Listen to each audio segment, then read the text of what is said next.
السلام عليكم ورحمة الله وبركاته كسو دو كورساقو channel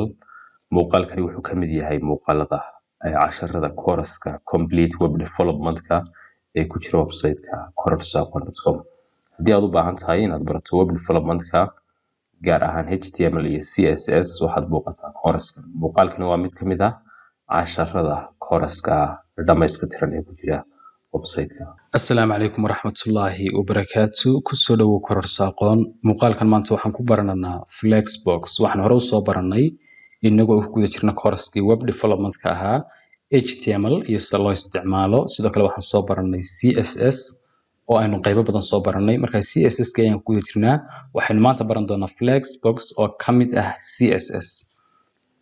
Flexbox hadaan ku sii hordhaco waxa loo isticmaalaa in lagu habeeyo content-ka web page-kaaga Flexbox waxay ku ogolaanaysaa in aad ka kaaftoonto float wixii float la oran jiray oo waxay ku ogolaanaysaa inaad habayso content-kaaga adigoo aan float isticmaalin sidoo kale Flexbox waxay ku ogolaanaysaa in ay ka dhigto web page-kaaga ama waxyaabaha Flex u isticmaasho in ay kaaga dhigto responsive oo micnaheedu tahay device kasta oo laga soo buuqdo web page-kaaga si qurux badan ayaabay uga soo muuqan doonaan hadda waxaan samaystay folder loo yaqaano Flex then waxaan dhex keenay browser-kayga folder-kaas ayaan ku dhex shaqaysan doonaa file cusub aan samaynayaa oo loo yaqaano index ama number 1 baan odhanayaaba index.html waa casharkii koobaad markaa ee ku saabsan Flexbox number 1 ka waxaan u adeegsaday then waxaan samaynayaa magaca doontada la bixi kartaa laakiin file-kani waa file-keeni HTML ka ahaa waxa markaa la inooga baahan yahay in aynu samaysano qaybtii boilerplate-ka ahayd ee lagaba maarmaanka ahayd in ay ku jirto web page kasta oo HTML ah waxaan samaysanayaa markaa haddii ay emmet kugu jirto walow ay ku wada jirto dhammaan text editor-iska gaar ahaan VS Code waxaad taabanaysaa shift iyo number 1 oo ku samaynaysa exclamation mark marka inta taabato taabo si ay kugu wada qorto qaybtii boilerplate-ka ahayd ee lagaba maarmaanka ahayd in la qoro web page kasta markaad samaynayso HTML then halkan document inoogu qoran tahay Flexbox lesson 1 baan bixinanaa casharkii koobaad ee Flexbox ah waxaan ku soo furanaa marka browser-keena inagoo adeegsana live server right click baan odhananaa open with live server baan odhananaa then waxay noo soo furmi doona browser-ka default-ka mar walba inoo ah isaga oo ka soo furmi doona markaa isagoo inoo furi doona file-keeni okay waxaan samaynayaa markaa kana restore down baan odhanayaa si ay isku garab yimaadaan oo aynu u edit waxaynu halkan ka edit garayno aynu halkan ka aragno isaga oo live aan u bedelano horaan soo baranay live server body-ga ayaan teganaa markaa waxaan samaynaynaa diff loo yaqaano diff class-kiisu yahay horta diff baan samaynayaa amaba waxaad adeegsan kartaa emmet saan horeba kugu soo sheegin horena u soo baranay dot baad odhanaysaa dot markaad tiraahdo diffka class baad ka dhigaysaa micnaheedu weeyaan haddaad class doonayso classka waxaan u bixinaynaa flex container micnaheedu waxa weeyaan waxaad ii samaysaa container loo yaqaano flex container oo diff classkiisu yahay flex container waxaan samaysanaynaa markaa diffaf kale oo ku hoos jira isaga waxaan qoranaa calaamadda greater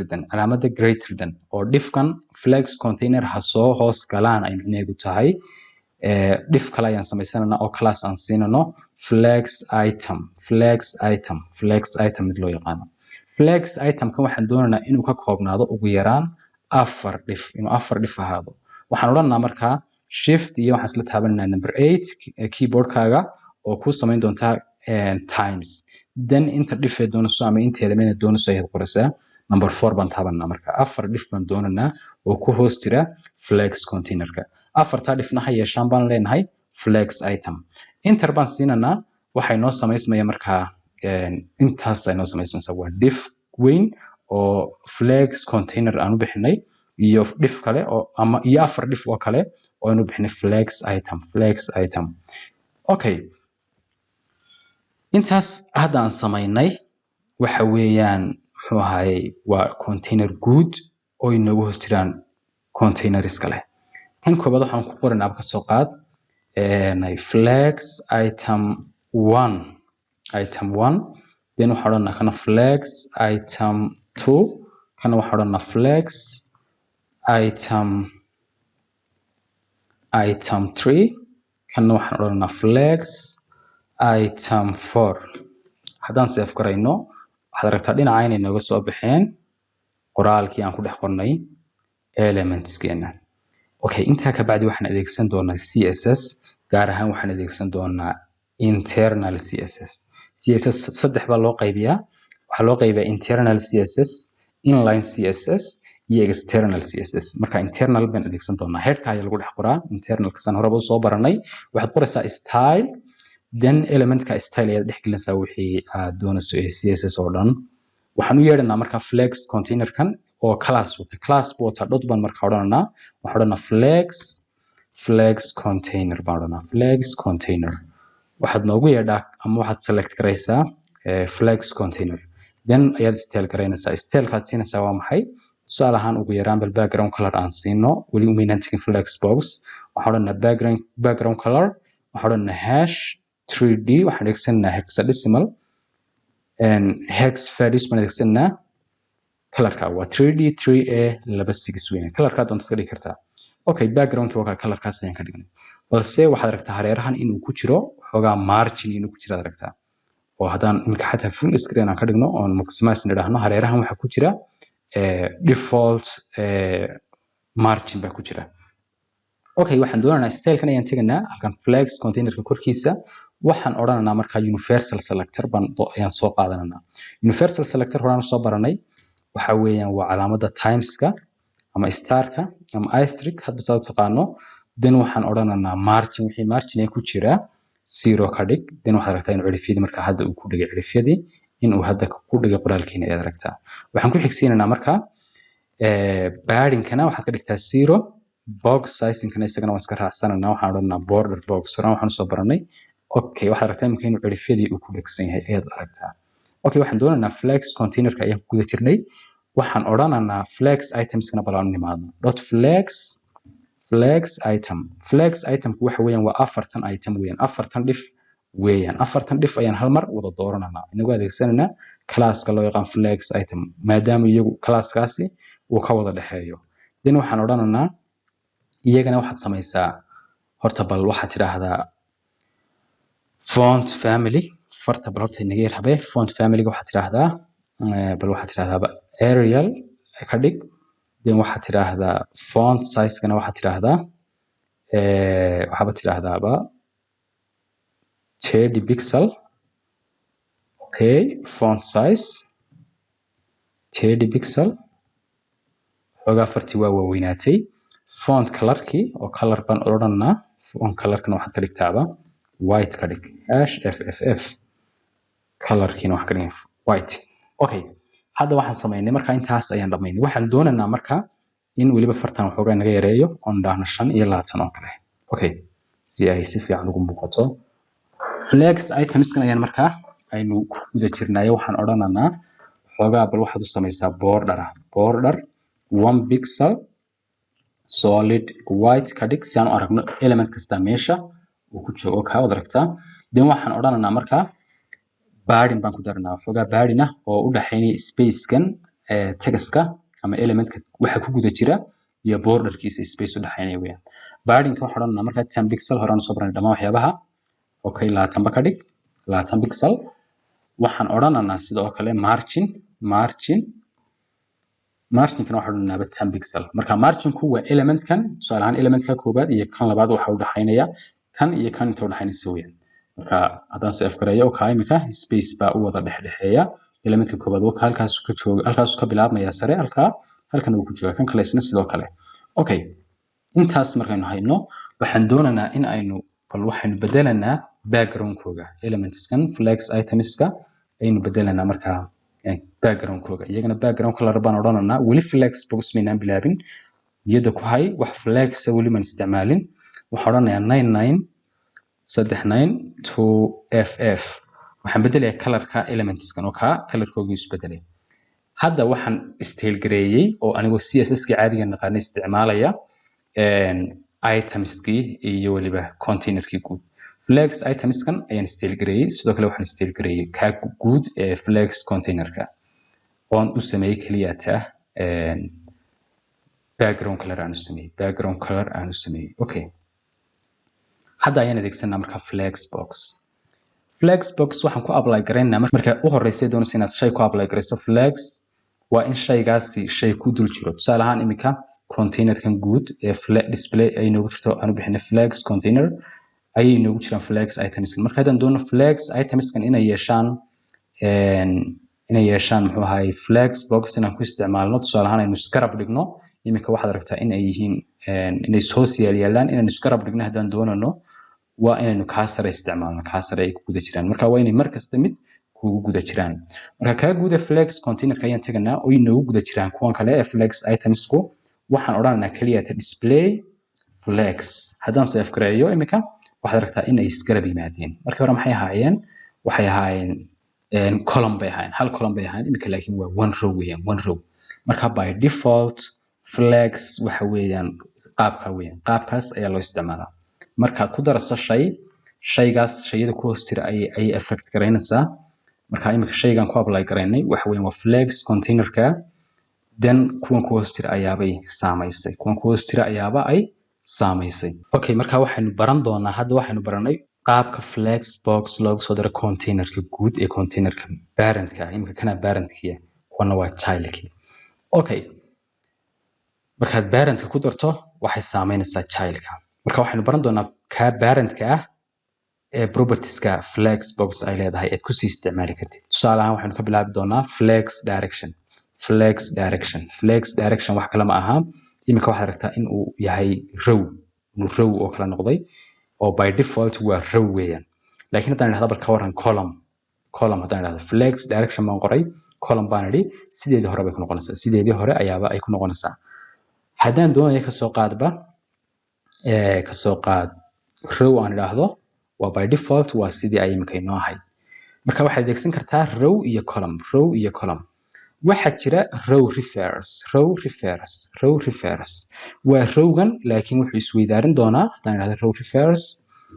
kii u dambeeyeyba xaggan hore keeni doonaa kii horeyn xagga wuxuu geyn doonaa u dambaysa marka waa uu isweydaarinaya sidoo kale waxaa jira column reverse baa isaguna jira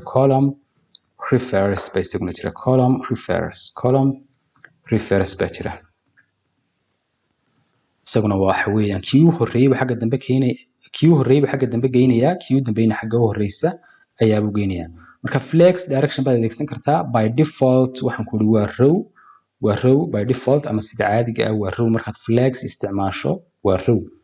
laakiin waxaa jira flex direction adigoo adeegsanaya waxaa jira column baa jira oo column baad adeegsan kartaa sidoo kale waxaad adeegsan kartaa haddaan ku qoro si ay note kugu noqoto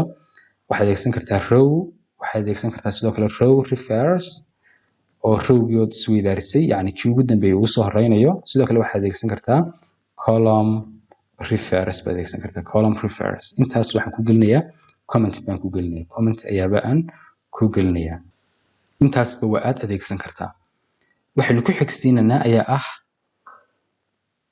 flex wrap waxaad aragtaa iminka elementskan haddaan saan u wado in uu sieskoodu midba mid kasii yaraanayo ayaad aragtaa wiriskoogu waa uu yaraanaya laakiin haddaan wrap adeegsado marka cirifka la gaadho koornaha marka la gaadho sieskoogu intuunu yaraan way soo siman doonaan hadda haddaan flex wrap adeegsado halkan ayaan ku adeegsanayaa waxaa lagu adeegsadaa isla flex containerka waxaan adeegsanayaa kasoo qaad flex wrap then waxaad oranaysaa wrap hadda by default waa no wrap oo waa say hadda ku tahay laakiin haddaan adeegsano wrap flex wrap aan idhaahdo wrap on save gareeyo hadda waxba isbedela ma aragtid laakiin haddaan yareeyo screenka on yareeyo then markuu cirifkaa gaadhay kii muxuu yimid u sheeyay afraad xagga hoose haddaan wado ka ku xiga xagga hoose imanaya waa qaabkaas ay u shaqaysaa flex wrap marka waxaad adeegsan kartaa flex wrap ama no wrap by default waa no wrap waxaad adeegsan kartaa laakiin flex wrap sidoo kale waxaa jira wrap reverse flex wrap haddaan idhaahdo wrap reverse waxa weeyaan waa wrapkii laakiin opposite buu ka dhigayaa oo xagga hoose kan geyn lahaa ayuu cagsiga ka dhigaya xagga sare buu geynayaa oo wuxuu horeysinayaa flex number 4 ka oo ka odaragta flex wrap ka waayahay marka wrap reverse waxaad adeegsan kartaa sidoo kale no wrap iyo wrap intaasba waa adeegsan kartaa flex wrap marka waa inaad cirifka marka uu gaadho uu shaygii hoos u soo dhaco ama xagga hoose uu yimaado. waxaa jira alignmentkii tusaale ahaan haddaan imika sin soo wada celiyo oon CSS intaa ka dhigo imika waxaad aragtaa in ay leftiga wada joogaan inay dhinacan leftiga wada joogaan. okay maxaa lagaga bedeli karaa alignmentka? waxaa lagaga bedeli karaa waxaad adeegsan kartaa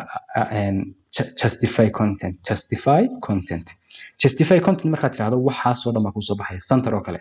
center haddaan idhaahdo imika wuxuu geyn doonaa centerka waan save gareeyey muxuu geeyey centerka cidhifkana iyo cidhifka in slag ayaa bannaan cidhifka iyo cidhifka in slag ayaaba bannaan. sidoo kale waxaad adeegsan kartaa haddaad ku noqoto on centerka imikaan comment out gareeyo waxaad adeegsan kartaa justify content waxaad odhan kartaa flex start ama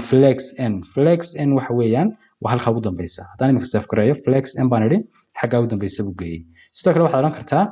flex start haddaan idhaahdo mar labaad justify content oon idhaahdo flex start wuxuu geyn doonaa xaggan ugu horeysa oo waa by default sida ay marka ugu horeysaba ay ku tahay. hadda waan comment out gareynaya waan save gareynaya. waxaa jira sidoo kale justify content markaad tiraahdo justify content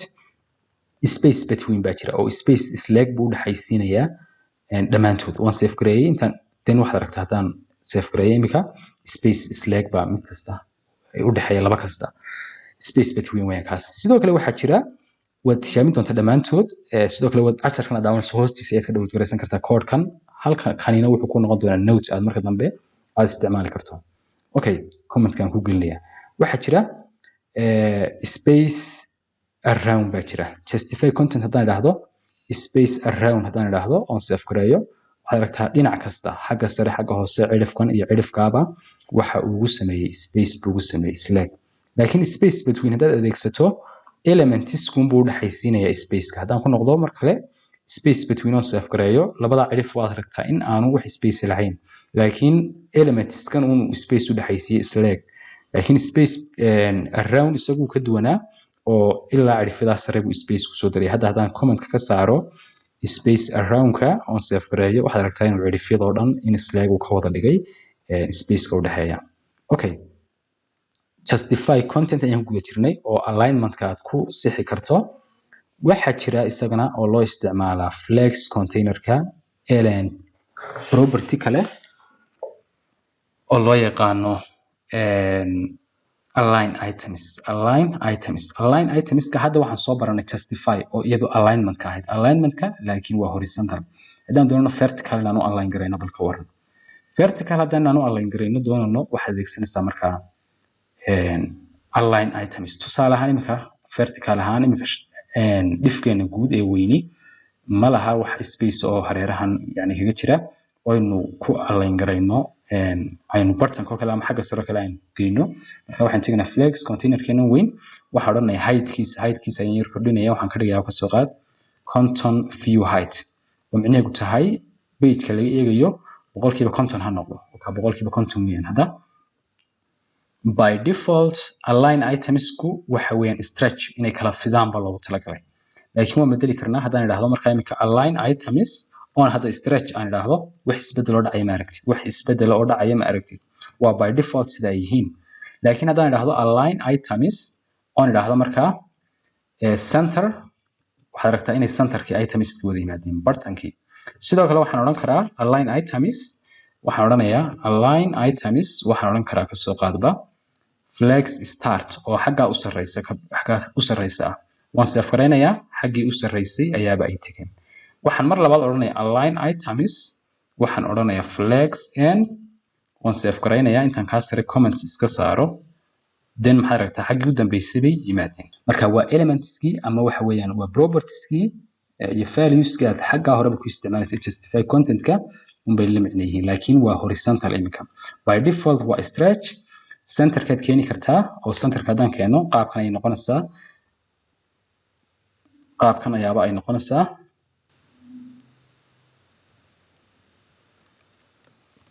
okay haddaan startka geeyo xagga u sarreysa bay tegayaan haddaan ku celiyo mar labaad n-kana ama xagga u dambeysana xaggan u hooseysa ayaaba ay wada imanayaan. okay marka align itemskana intaas ugu muhiimsan. hadda align itemska centerkaas ayaan ka dhigayaa centerkaas ay u tagaan. sidoo kale waxaan odhanayaa kasoo qaad flex justify content-kana isagana centerkaan odhanayaa si ay centerka ay u tagaan. marka intaan hadda baranay intaan hadda wadnaa waxay khaas u yihiin oo kaliya ta iskale ka loo yaqaano flex containerka ama parentka kay wax ku hoos jiraan ayaaba iskale. hadda haddaynu nidhaahno aan yarayno wax isbedeli ma dhacayo waxaan samaynaynaa raabkaas ayaan ka saaranaa si uu raab inoogu yimaado raab si uu yimaado hoosta ay isku hoos iman karaan. intaa waxaan raacinayaa mid kale oo uu leeyahay align uu leeyahay flex containerku oo loo yaqaano align content. align content waxaad ku habayn kartaa content kan guud oo dhan. haddaan idhaahdo flex start on save gareeyo xaggii sare buu geynayaa. haddaan idhaahdo align content aan idhaahdo flex n oo qaybta kalena ka saaro labada line ba wuxuu keenayaa marka wuxuu geynayaa xagga u dambaysa marka isaguna wuxuu u shaqeeyaa sidii flex itemska laakiin itemsko dhan buu isagu wada qaadayaa. intaa waxa ku dhan waxyaabaha lagu isticmaalo flex containerka guud ayaan intaa ku baranay. waxa ugu horeeya directionka oo column iyo row aad ka dhigi karto. waxay noogu horeeyay raabka oo inay waxaan soo yani raab garoobaan ama no raab ay noqdaan inay cidhifka marka la gaadho hoos soo dhacaan ama inay noqon. waxa jira reverse oo inay yani opposite-ka kii ugu horeeyo xagga dambe yimaado kii ugu dambeeyna xagga u dambaysa yimaado kii ugu dambeeyna xagga ugu horeysa yimaado oo isweydaartaan. waxaa jira justify content oo loo isticmaalo itemska in lagu habeeyo gaar ahaan alignment-kooga horizontal alignment-ka oo lagaga dhigo cidhifka midigta cidhifka bidixda yani waxyaabaha la isticmaalo oo waxa la adeegsanaya flex n flex start space in loo dhaxaysiiyo cidhifyadooda oo dhan stretch in lagu sameeyo oo la kala wada fidiyo. sidoo kale align items kan baranay oo horizontal oo vertical alignment-ka ah oo bilowga iyo xagga u dambaysa iyo centerka baan ka dhigi karno iyo align content. marka intaas waxa iskale flex containerka ayaa intaa iskale. waxaan raacinaynaa intaa propertieska uu leeyahay flex itemku itemskani propertieska ay leeyihiin calaamid mid baan raacinaa marka waxaan odhanaa kani waa flex item class labaad baan raacinaa marka item 1 baan odhanaa kana waxaan odhanaa waa item 2 kana waxaan odhanaa isagana waa item 3 kana waxaan isagana odhanaa waa item 4 oo save gareynaa. halkan aan ugu yeedhinaa marka waxaan odhanaa item 1 sidoo kale class weeyaan dot baan ku horeysiinayaa dot kan baan koobiyeynayaa afar jeer paste then waxaan odhanayaa wada highlight gareynayaa right click baan odhanayaa format selection baan odhanayaa si uu ugu habeeyo item 1 then item 2 kana waxaan odhanayaa item 3 kana waxaan odhanayaa item 4. okay waxa ugu horeeya itemskan siin karna ayaa ah order-kooda aynu bedeli karnaa order-kooda oo ka ugu dambeeya aynu kan labaad ka dhigi karnaa kan labaadna ka ugu dambeeya aynu ka dhigi karnaa order-ka. marka flex itemska waxa ugu horeeya la siin karaa waa order baad oran kartaa kan koobaad waxaan ka dhigi karnaaba ka soo qaadba kiisa koobaad ha iska ahaado order-ka waxaan teganaa ka labaad waxaan odhanaa order ka labaad waxaan odhanaa ka soo qaadba ha noqdo ka afraad. sidoo kale waxaan teganaa order-kan mar labaad qoranaa order waxaan odhanaa ka saddexaadna ha noqdo kiisa saddexaad iska ahaado order-ka ka saddexaad ha ahaado ama element-ka saddexaad order ban mar labaad qoranaa oo mid walba siinanaa element kasta oo kamid ah flex itemska kana waxaan odhanaa order-kooga waxaad ka dhigtaaba ka labaad ka dhig. hadda waxaan isweydaariyey kii afraad baan ka dhigay kii labaadna waxaan ka dhigay kii afraad marka ka item 4 halkan imani item 2 na halka dambe ayuu tagay. hadda haddaan save gareeyo waxaad aragtaa item 4 halkan yimid item 2 na halkaas uu tagay kaliya maxaan adeegsaday order-kii ayaabaan adeegsaday. okay order-ku waa shayga koobaad ee aad siin karto flex itemska flex containerka ku jira. okay order-kan waan ka bedelinaa waan iska masaxanaa waan wada doorananaa order baan doorananaa then waxaan doorananaa dhammaantood si aan comment out samayno control d iyo control d baan taabananaa dhammaan waxay noo doormaya order waxay ku qoranta oo dhan then waxaan odhananaa order then cidhifkan soo diro comment out garee order-ka oo dhan. okay waan save gareeyay hadda waxaan iska saaray order-kii oo sidoodii hore ayaan ku soo celiyay. marka order-ku waa shayga koobaad ee isticmaali karto. waxay noogu jira isagana grow iyo shrink flex grow iyo flex shrink. waxaad aragtaa imika markaynu itemskan aynu seen u jiidano haddaynu ka saarno aynu no wrap nidhaahno flex wrap-kaan ka saarno waa no wrap by default oo aan san idhaahdo waxaad aragtaa markaan soo jiiday inay dhammaan korayaan itemsku way waaweynaanayaan markaan aan san leeyahayna ay yaraanayaan marka grow iyo shrink weeyaan markaan la kala jiidayo waa grow markaan la yareynayana waa shrink okay waxaan samayn karaa marka koobaad baan odhan karaa flex grow ha kora kani by default waa 0 laakiin 1 baan gelinaynaa imika ka labaadna waxaan gelinaynaa isagana flex grow number 1 ka saddexaadna waxaan gelinaynaa isagana flex grow isagana number 1 ka afraadna waxaan gelinaynaa flex grow number waxaan gelinaynaa ka soo qaad isagana 1 baan gelinay wax isbedeli ma dhacayo laakiin haddii aan idhaahdo tusaale ahaan ka saddexaad oo kale ka saddexaad item 3 ga haddaan idhaahdo ha koro kani saddex jeer ha koro halkay kuwan hal mar korayaan on save gareeyo then aan kala jiido ee ka saddexaad isagu wuxuu ka korayaa in ka badan inta ay kuwa kale korayaan inta ay kuwa kale weynaanayaan in ka badan ayaabuu isagu ayuu weynaanayaa saddex laabkood ayaabuu weynaanayaa ama laba ayuu dheeryahay kuwa kale halkay kuwa kale wanka yihiin grow marka la sameynayo la kala jiido waa uu ka hor korayaa oo waa uu ka weynaanayaa inta ay kuwa kale leeyihiin haddaan full screen idhaahdo isagu waa uu ka wen yahay kuwa kale aad ayaabuu uga wen yahay taa waxaa loo yaqaanaa flex grow waxaan odhan karaa kaas ha noqdo 0 then labaad baan odhan karnaa ha noqdo 4 laab ha koro then haddaan idhaahdo qaabkan aan usan weynayo waxaad aragtaa ka labaad inuu korayo uu aad u koray ka labaad halkuu kani eber yahayba maba koraya ka saddexaad item 3 ga waxaan idhi flex grow 0 haddaad tidhaahdo waa by default waa sidiisa ha ahaado laakiin haddaad number geliso numberkaasina waa inuu 4 ka badan waxa uu korayaa marka waxa uu korayaa inta numberka aad siisay ayaabuu korayaa ratio intaa leeg ayuu korayaa oo haddaynu nidhaahno kuwan oo dhan haddaynu kaa 0 nidhaahno haddaynu dhammaan wada 0 nidhaahno dhammaan wada 0 baynu nidhi balse ka labaad baynu nidhi ama ka afraad baynu nidhi flex grow 4 baan nidhi then haddaan imika weyneeyo ka afraadoo keliya ayaa koraya laakiin kuwa kale ma korayaan intoodiiba ay leegyihiin okay taas waxa weeyaan waa flex grow weeyaan waxaan arkanaa haddana oon isticmaali doonaa flex shrink waxa flex growga koowaad baan dooranayaa then control d baan taabanayaa wixii flex grow oo dhan buu markaa i dooraya then control waxaan taabanayaa iyo slash si uu igu sameeyo comment flex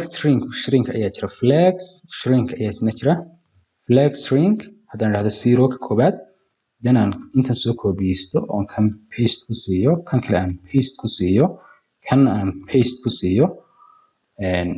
dhammaantood flex shrinkoogu waa 0 weeyaan waa 0 okay waxaan idhi ka u dambeeya ayaan idhi 5 ayaan idhi 3 haddaan hadda aan weyneeyo waa caadi haddaan yareeyo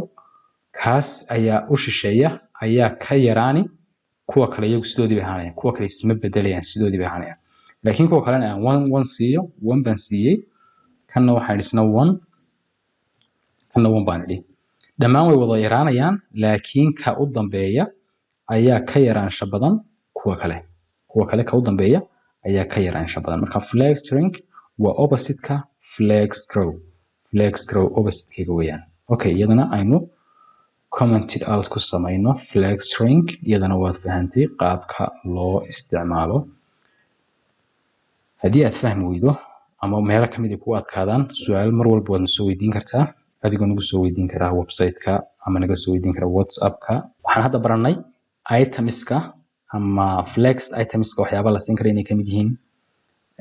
item order-ka inaad ka bedeli karto order-kooga inaad grow iyo shrink adeegsan karto sidoo kale waxaa jira mid kale oo loo yaqaano flex basis waxa weeyaan waa seeska uu leekaanayo ama uu ku bilaabmay marka horeysa tusaale ahaan waxaa dhiba waa 200 oo pixel waa itemka koobaad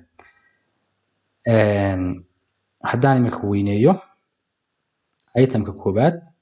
200 oo pixel ayaabuu ahaanayaa haddaan idhaahdo 500 oo pixel waxaad aragtaa itemka koobaad in uu isagu 500 oo pixel leegyahay halka kuwa kalena ay yihiin by default intii ay marka horeba ahaayeen marka flex basisna waxaa loo adeegsadaa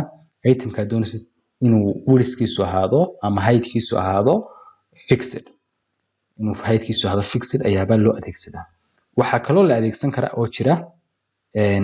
oo saddexdan haddaan soo aragnay grow iyo shrink iyo basis bal isku keeni karaa mid kale oo loo yaqaano flex kaliya qoraysaa markaad flex qorto waxa ugu horeeya flex grow waxa ku xiga flex shrink waxa ugu dambeeya marka flex basis intaasba marba aad adeegsan kartaa oo aad u adeegsanaya habka marka hadaan adeegsado iminkaan qoro flex kaliyata sintaagaan adeegsanaya growga ha koraba kan koobaad ka soo qaadba saddex laabka kuwa kale shrink ha yaraado marka la yareynayo laban laabka kuwa kale ama yanu yaraanba eber iska ahaado basiskana waa widthkiisu intuu leeyahay marka horeyso ku bilaabmayo 300 pixel ba ku bilowdo then aan idhaahdo dooro intan wada qaad then xaqan ku paste kare kana idhaahdo waa 0 heightki widthkiisa caadigiina waxa weeyaan waa 100 pixel sidoo kale aan idhaahdo kan dambe aan tago ama save kareeyaba inta then aan idhaahdo kan waxaad aragtaa in marka heightkiisu inuu widthkiisu ka weyn yahay kuwa kale dan san idhaahdo waxaad aragtaa kan in uu kan koobaad uu yahay flex basiskiisu 300 pixel kan labaad flex basiskiisu waa 100 pixel kama badan karo kan ima korayo oo waxaan idhi flex growgi 0 flex shrink mana yaraanayo oo isna 0 baan idhi laakiin kuwan kale iyagu waa sidoodii isma bedelayaan marka labadaas ayaan hadda ku apply garay kan koobaad marka wuxuu leeyahay flex grow flex basis iyo waxa uu leeyahay flex shrink intaba waa israacin kartaa adigoo adeegsanaya qaabkan aad u qoraya adigoo qaabkan u qoraya waxaan rajaynayaa casharka maanta inaad fahantay waxa uu ku saabsanaa flex box waxaynu baranay elementska sida loo habeeyo adigoo adeegsanaya flex box marka waxaynu baran doonaa oo aynu habeyn doonaa oo aynu samayn doonaa inagoo project ka tagi doona casharada soo socda project baynu samayn doonaa menu baynu samayn doonaa iyo projectyo kale waxaynu adeegsan doonaa flex box ama grid-na waa cashar soo socda isaguna marka fadlan practical samee casharkan kala soo deg muuqaalka daawanayso hoostiisa website-ka